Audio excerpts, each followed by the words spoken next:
जब माता सीता अयोध्या छोड़कर वन में रहने लगी, तब वे महर्षि वाल्मीकि के आश्रम में पहुंची। वहीं पर उनके दो पुत्रों लव और कुश का जन्म हुआ। ये कथा बहुत भावुक और प्रेरणादायक मानी जाती है। माता सीता का वन जाना। जब भगवान राम लंका विजय के बाद अयोध्या लौटे, तब उनका राज्याभिषेक हुआ।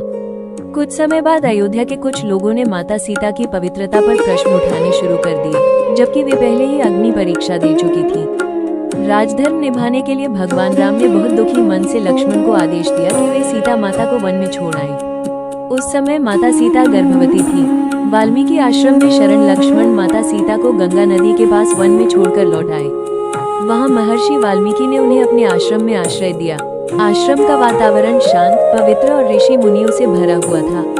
कुछ समय बाद वहीं पर माता सीता ने जुड़वा पुत्रों को जन्म दिया। बड़े पुत्र का नाम लव और छोटे का नाम कुश रखा गया।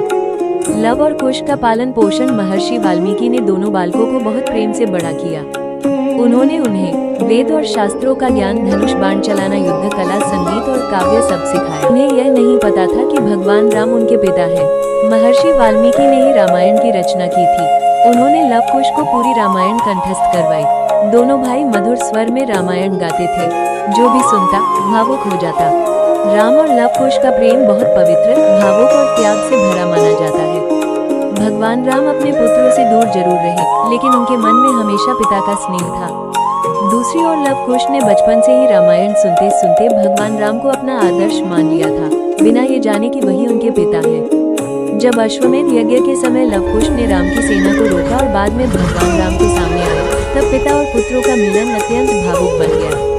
कहते हैं कि जब राम ने पहली बार लव कुश की वीरता, संस्कार और मधुर वाणी सुनी, तो उनके हृदय में अपनेपन की भावना जाग उठी। और जब वाल्मीकि जी ने सत्य बताया कि यही आपके पुत्र हैं, तब भगवान राम की आंखें भर आई। लव कुश भी अपने पिता को पाकर भावुक हो गए। ये प्रेम केवल रक्त का रिश्ता नहीं था, बल्कि धर्म, संस्कार, सम्मान और त्याग का भी प्रतीक था। राम ने भले ही राजधर्म के कारण अपने परिवार से दूरी सही, लेकिन उनके हृदय में पुत्रों के लिए अथाह प्रेम था। और लव कुश ने भी हमेशा अपने पिता का आदर और गौरव बनाए रखा। महर्षि वाल्मीकि ने ही रामायण की रचना की थी। उन्होंने लव कुश को पूरी रामायण कंठस्थ करवाई। दोनों भाई मधुर स्वर में रामायण गाते थे। जो भी सुनता भावुक हो जाता।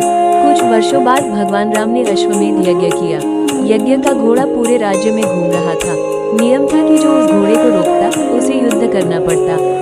लव और कुश ने उस घोड़े को पकड़ लिया। अयोध्या की सेना उनसे युद्ध करने आई, लेकिन दोनों भाइयों ने अपनी वीरता से सबको पराजित कर दिया। यहाँ तक कि भरत, शत्रुघ्न और लक्ष्मण भी उनसे हार गए। जब भगवान राम स्वयं वहां पहुंचे, तब महर्षि वाल्मीकि ने बताया कि यही दोनों आपके पुत्र हैं। ये सुनकर सब भावुक हो गए।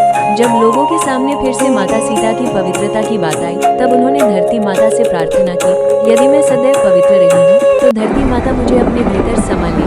तुरंत धरती फटी और माता सीता उसमें समा गई। ये देखकर भगवान राम और सभी लोग अत्यंत दुखी हुए।